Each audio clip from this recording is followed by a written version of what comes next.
You know, every single time you click buy on something from overseas, you've set in motion this huge, invisible machine. Today, we're going to pull back the curtain on what it actually takes to get a product across the UK border, and trust me, it's way more complicated than you probably think. I mean, have you ever really stopped to think about it? The journey your package takes isn't just a simple flight or a boat ride. No, it's this incredibly complex, high-stakes journey through a whole maze of checks and regulations. And we're not just talking about filling out a few forms here. It's more like a gauntlet. One tiny mistake, that's not just a delayed delivery for you. For the business that sent it, it could mean their goods get impounded for weeks, maybe even thousands of pounds in fines. The pressure is absolutely immense. So let's start with the first group of people who have to face this gauntlet, the traders. For any business that's importing or exporting, this whole process is like a constant tightrope walk, where just one little misstep can have really serious consequences. And the potential for making a mistake here is just huge. You know, a simple typo in a classification code could mean you pay completely the wrong amount of tax. Misunderstand the shipping terms? You could be on the hook for a massive bill you never even saw coming. And here's the kicker that a lot of businesses forget. Even if you hire an expert to help you out, the legal responsibility, well, that stops with you. And this is where the pressure really mounts.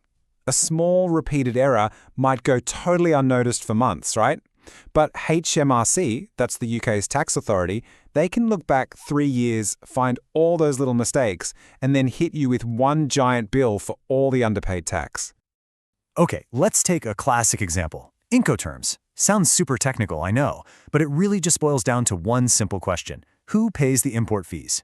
If you agree to DAP terms, it's the buyer. But if you agree to DDP, it's you, the seller.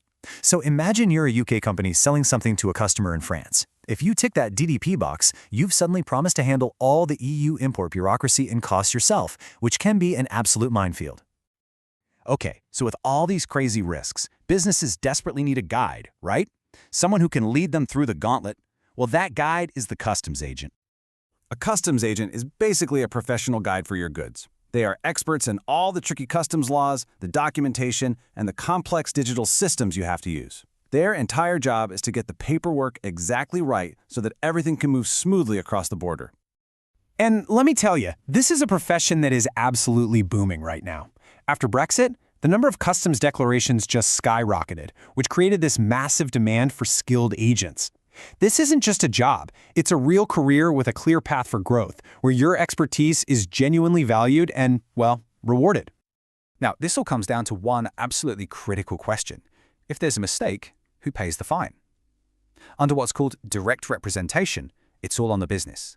But under indirect representation, which is often the default setting, HMRC can go after both the business and the agent. They're jointly on the hook for the money.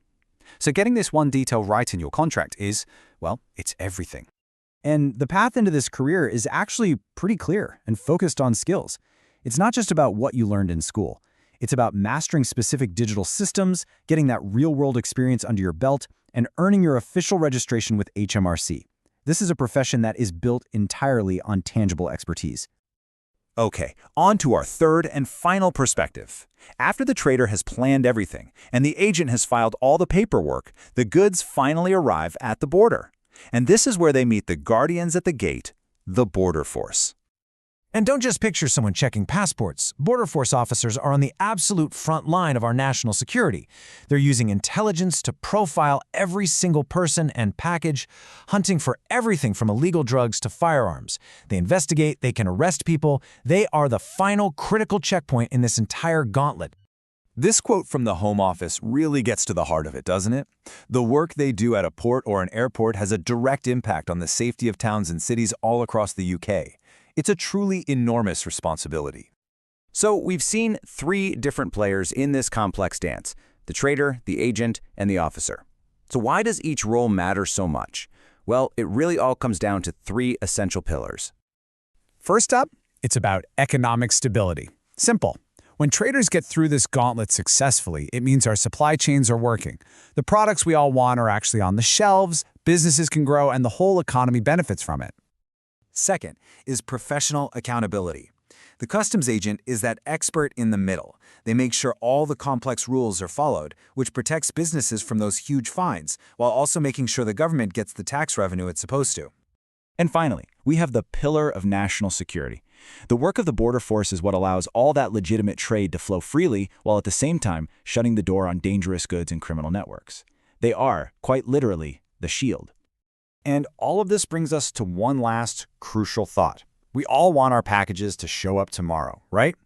But at the same time, we demand that our country is safe.